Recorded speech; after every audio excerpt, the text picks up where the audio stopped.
मकसद ऐप को Android phone पे इंस्टॉल और लॉगिन करने का तरीका।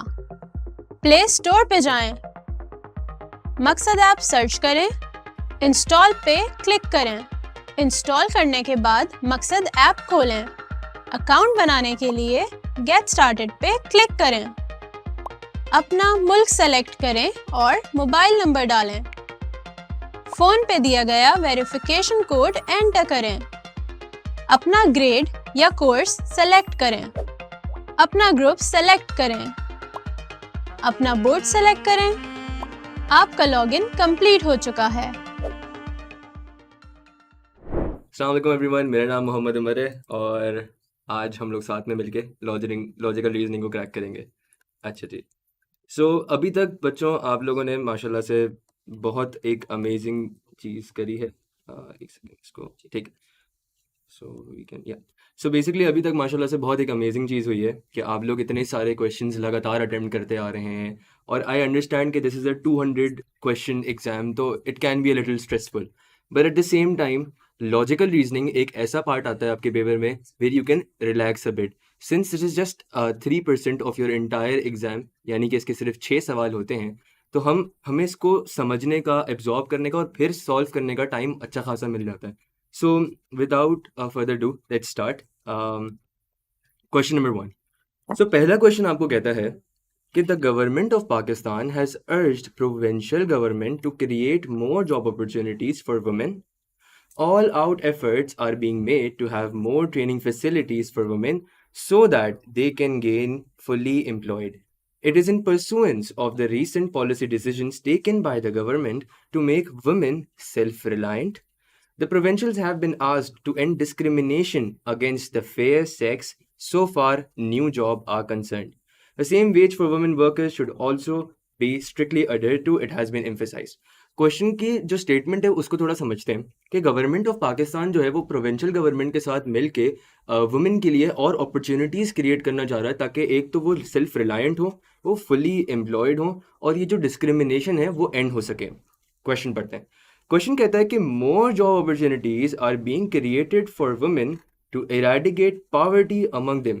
तो क्वेश्चन कहता है कि ज़्यादा अपॉर्चुनिटीज़ वुमेन के लिए इसलिए क्रिएट करी जा रही हैं ताकि उनमें से गुर्बत ख़त्म की जा सके।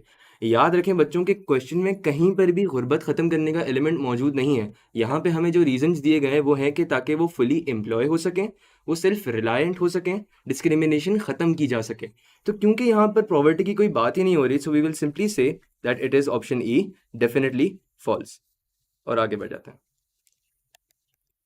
अच्छा जी, इस तरह के बहुत सारे क्वेश्चंस आपके पास आएंगे जहां पर आपको एक सीरीज ऑफ अल्फ़ाबेट्स दिया हुआ होगा, आपको ये डिसाइड करना होगा कि नेक्स्ट वाला अल्फ़ाबेट कौन सा है। पहले हम देखते हैं कि अगर हम ई पे खड़े हैं तो हमें एच तक जाते हुए कितने अल्फ़ाबेट्स लग रहे हैं। This is F, G, H, I, J, K, L, M, N, O, P, Q, R, S, T. इससे हमें क्या समझ में आता है कि जब भी हम इसमें दो अल्फ़ाबेट्स ऐड कर रहे हैं तो तीसरा alphabet is our answer, right. यहाँ पर भी यही हुआ कि हमने दो अल्फ़ाबेट्स इसके आगे के ऐड करे, तीसरा हमारा आंसर। तो इसका मतलब है अगर हम टी पे खड़े हैं तो हमें दो ऐड करने हैं जो कि है यू, वी, और तीसरा जो है W, that is our answer. So simply put option A is the correct answer. Let's move on. अच्छा जी, ये बहुत इंपॉर्टेंट क्वेश्चन है। क्वेश्चन कहता है कि if P is taller than Q, ठीक है, and R is shorter than P, मतलब आर जो है वो पी से छोटा है। S is taller than T but shorter than Q, का मतलब है S is taller than T but shorter than Q. पहले हम इसको क्रैक करते हैं फिर हम आगे बढ़ते हैं। ये अंडरस्टैंड करें कि बोल रहा है कि एस टी से बड़ा है पर क्यू जो है वो एस से भी बड़ा है, ठीक है। तो इसका मतलब है आप पहले लिखेंगे क्यू, फिर एस, फिर टी, ठीक है। अब इन चीज़ों पर आते हैं। आपको क्या कह रहा है कि P जो है वो Q से भी बड़ा है, तो आप P को Q से पहले प्लेस करेंगे, और कह रहा है कि R जो है वो P से छोटा है। तो क्योंकि R P से छोटा है तो ऑब्वियसली वो भी समवेयर हेयर ही आएगा। इस तरह से हम ये क्रैक कर सकते हैं कि P जो है वो इन जनरल जितने भी अल्फ़ाबेट्स हैं, R हो, S, T, Q, उन सबसे बड़ा है। और क्वेश्चन में आपसे पूछा ही क्या है कि who among them is the tallest. So option A, P, is the correct answer. Let's move on. Question number 4 आपसे कहता है कि ऑल रोड्स आर वाटर, ठीक है। So all roads are water.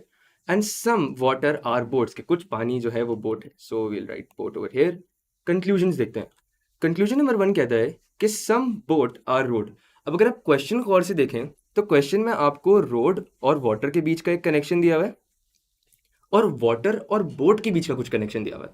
यहाँ पर कहीं पर भी बोट और रोड का आपस में कोई ताल्लुक नहीं है. और क्योंकि यहाँ पर कोई ताल्लुक इन दोनों चीज़ों का नहीं है, आप कहेंगे कि ये जो कंक्लूजन है ये गलत है. कंक्लूजन नंबर 2 कहता है कि ऑल वाटर आर बोट. जब यहाँ पर साफ साफ लिखा हुआ है कि सम वाटर आर बोट, तो आप ये कैसे कह सकते हैं कि ऑल वाटर आर बोट? और क्योंकि यहाँ पर प्रॉपरली लिखा हुआ है कि सम यानी कि कुछ वाटर बोट हैं, आप ये नहीं कह सकते कि all water are boats. That is why this will be also wrong. And क्योंकि ये दोनों गलत हैं, आप कहेंगे कि neither 1 and 2 follows. Let's move on to the next one. Question number 5 कहता है कि despite of the principal's repeated warning, a child was caught exploding crackers secretly in school. पहले स्टेटमेंट को समझते हैं कि प्रिंसिपल 12 बच्चे को समझाया जा रहा है, बट बच्चा फिर भी पटाखे फाड़ता हुआ स्कूल में पकड़ा गया. अब इसका क्या करना है? Courses of action. Number 1. All crackers should be taken away from the child and he should be threatened not to do it again. कि बच्चे से सारे क्रैकर्स आप ले लो और उसको डराओ समझाओ कि यार ये वापस नहीं करना है. स्टेटमेंट नंबर 2 क्या कहता है कि the child should be severely punished for his wrong act. अब अगर आप स्टेटमेंट 1 गौर से पढ़ें तो स्टेटमेंट 1 किस चीज़ पर एम्फेसाइज कर रहे हैं? यही कह रहे हैं ना कि यार आप उसे पटाखे लो और फिर उसको डांटो कि ये दोबारा नहीं करना. बट अगर आप स्टेटमेंट को ही देखें तो यहाँ पे क्या कह रहे हैं कि despite of the principal's repeated warning. इसका मतलब क्या है कि जो डांटने वाला प्रोसेस है ना, ये हो चुका है. प्रिंसिपल उसको बार बार डांट चुका है. तो अगर आप ये वापस करोगे तो ऑब्वियसली इसका कोई फायदा नहीं है, बिकॉज अभी भी तो बच्चा पटाखे फाड़ता हुआ पकड़ा गया ना.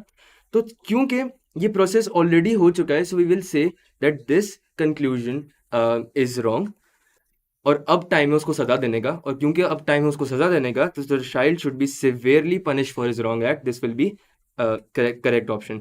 अब यहाँ पर ऑप्शन जहाँ जहाँ भी 1 करेक्ट लिखा हुआ है उसको पहले आप रॉन्ग कर दें. That is A, C and E. And क्योंकि ऑप्शन डी में कह रहा है कि इफ़ नीदर 1 और 2 फॉलोज, तो यहाँ पर जो हम लोगों ने सही कहा है वही गलत करार दे दिया इन लोगों ने. सो वील ऑल्सो से कि this is incorrect and option B only 2 follows is the right answer. Let's move on to the last question. Last question कहता है कि from the past few months Babar is behaving abnormally. कि पिछले कुछ महीनों से Babar sickness के साइंस शो कर रहा है या फिर बाबर एबनॉर्मली बिहेवियर शो कर रहा है. एंड स्टेटमेंट नंबर 2 सेज कि Babar's father had taken him to a doctor yesterday. कि बाबर के जो वालिद साहब हैं वो उसको किसी डॉक्टर के पास लेके गए होंगे. अब हमें देखना है कि इसमें से कौन सा कॉज है, कौन सा इफेक्ट है. नाउ इट्स ऑब्वियस कि क्योंकि बाबर एबनॉर्मलिटी शो कर रहा है, क्योंकि बाबर पिछले कुछ महीने से सिकनेस के साइंस शो कर रहा है, तभी तो उसके फादर उसको कल डॉक्टर के पास लेके गए होंगे, right. So we can simply say कि दिस फर्स्ट स्टेटमेंट ये एक वजह है. क्या है वजह? कि बाबर एबनॉर्मलिटी के साइंस शो कर रहा है. और क्योंकि ये हो रहा है, इसका इफेक्ट क्या होगा? इसका इफेक्ट ये होगा कि बाबर के फादर उसको कल हॉस्पिटल लेके गए या डॉक्टर के पास लेके गए. तो we will say that statement option A, that statement 1 is the cause and statement 2 is the fact, is the correct answer. Thank you guys. I hope आपको समझ में आया होगा.